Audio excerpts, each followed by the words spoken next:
Cette femme enceinte, en entrant dans une entreprise, sans s'en rendre compte, fait tomber son argent par terre. À ce moment-là, il y avait 3 femmes alignées, et 2 d'entre elles ont essayé de cacher l'argent à la femme enceinte, mais une autre femme qui a vu tout ce qui s'est passé, a crié à la femme en disant qu'elle prenait son argent. Les 2 femmes qui ont essayé de se défendre ont dit qu'elles n'avaient pas pris d'argent, et lui ont dit de se taire, et que la femme devait aller au bout de la file. Elle a répondu que c'était bon, qu'elle ne se dérangerait pas, et quand elle est arrivée au bout de la file, la fille, qui avait essayé de la prévenir, lui a dit de rester devant elle, et elle l'a ensuite remerciée. Ensuite, la fille voulait savoir pourquoi elle avait laissé les autres filles la maltraiter, parce qu'elles avaient volé son argent. Et elle a dit que c'était bon, parce qu'elle pensait avoir laissé l'argent à la maison. Mais la jeune fille continue à dire ce qu'elle a vu arriver à son argent.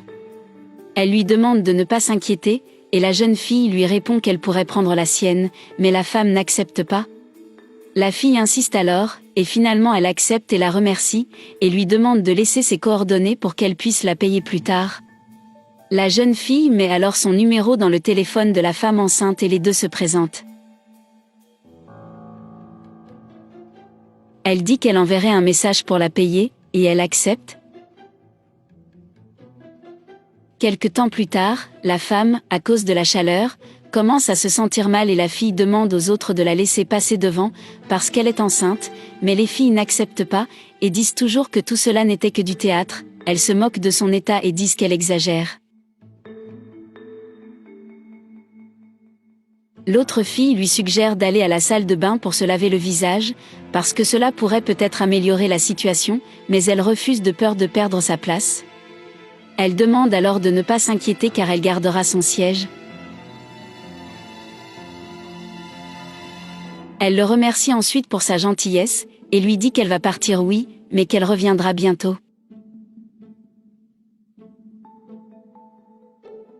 Et lorsque la femme enceinte s'en va, les 2 autres commencent à se moquer d'elle en lui disant qu'elle perd son temps à aider quelqu'un, et en pensant qu'elle obtiendra le poste pour lequel ils postulent tous, car rien de tout cela ne sert, après tous, les emplois vont toujours à ceux qui sont en tête de file. La jeune fille ne comprend pas pourquoi elle est si en colère contre ces 2-là, pourquoi ils sont si méchants. À ce moment-là, un homme s'approche pour commencer les entretiens d'embauche. Il les salue et leur demande si toutes les filles qui étaient là veulent bien faire l'interview. Ils ont répondu oui, mais celui de la fin essaie de dire qu'il manquait quelqu'un, parce qu'une femme qui faisait la queue a dû aller aux toilettes. Mais il a dit que si elle n'y allait pas, elle serait aussi exclue de l'entretien. Elle lui demande alors d'attendre quelques minutes de plus, car la femme est malade et se trouve dans la salle de bain. Mais il l'avertit une fois de plus du risque qu'elle prend, et lui dit qu'il n'attendra que 5 minutes de plus. La jeune fille décide alors d'appeler la femme enceinte, mais comme elle ne répond pas, elle décide d'envoyer un message vocal expliquant la situation et lui demandant de se rendre immédiatement dans la salle d'attente, car sinon elle serait exclue de cet entretien et n'aurait pas d'autre chance.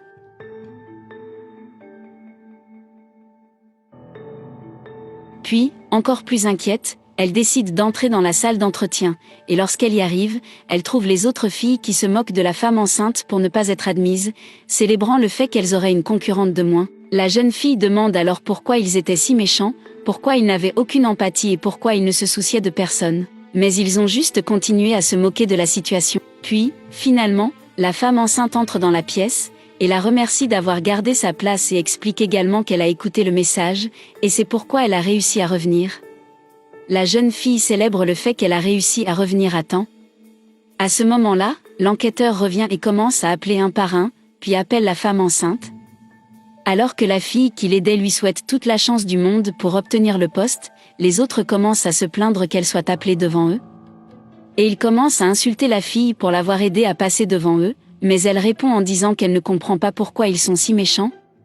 L'autre fille continue à se plaindre de son attitude en essayant d'aider quelqu'un qu'elle ne connaissait même pas, et continue à la débaucher en lui lançant des mots horribles. L'autre fille la tire par le bras et lui dit que sa charité ne l'aiderait pas du tout. Mais elle répond en disant qu'à la fin, elle verra ce qui vaut vraiment la peine, et qu'elle ne changera pas ses habitudes pour un simple travail. Et les filles continuent de parler, débauchant la situation et disant qu'elle se fiche qu'elle soit enceinte ou non, parce qu'elle faisait la queue de la même façon, et qu'elle a le même droit, et que c'est de sa faute, pour l'avoir laissé passer.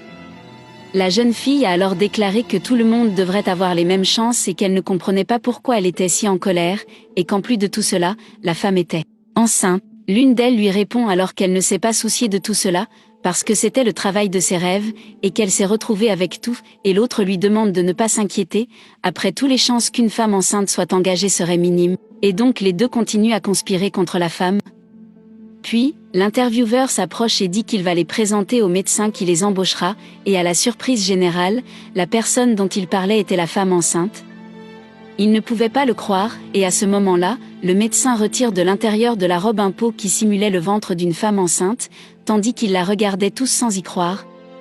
Puis, le docteur commence à s'adresser directement à ces deux-là en disant que l'entretien avait commencé à la réception du bureau, et qu'elle n'aurait jamais besoin de quelqu'un comme eux au travail.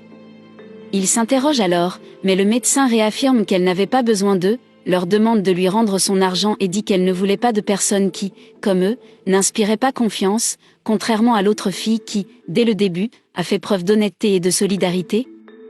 Puis un film défile dans sa tête, et dès lors, elle se souvient de toutes les bonnes attitudes dont ce candidat avait fait preuve, la confiance, le respect et la loyauté, facteurs fondamentaux du bon caractère de tout être humain. Puis, le docteur déclare que cette fille était sa toute nouvelle employée, sa sous-directrice, demandant aux deux autres de quitter son bureau. Et alors qu'ils étaient sur le point de partir, elle répète une fois de plus qu'elle veut récupérer son argent, et la fille, très mécontente, le lui rend et part.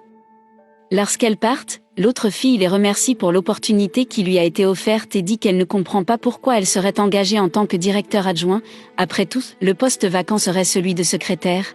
Elle lui explique ensuite que le poste a toujours été celui d'assistante de direction et qu'elle aurait également eu de bonnes références à son sujet, puis la remercie d'avoir été si gentille avec elle à l'accueil du bureau. Elle a poursuivi en disant que ses attitudes étaient fondamentales pour qu'elle soit choisie à ce poste, et qu'elle devrait toujours maintenir les qualités qu'elle y a montrées, et la remercier une fois de plus en disant qu'elle était très heureuse de travailler avec elle.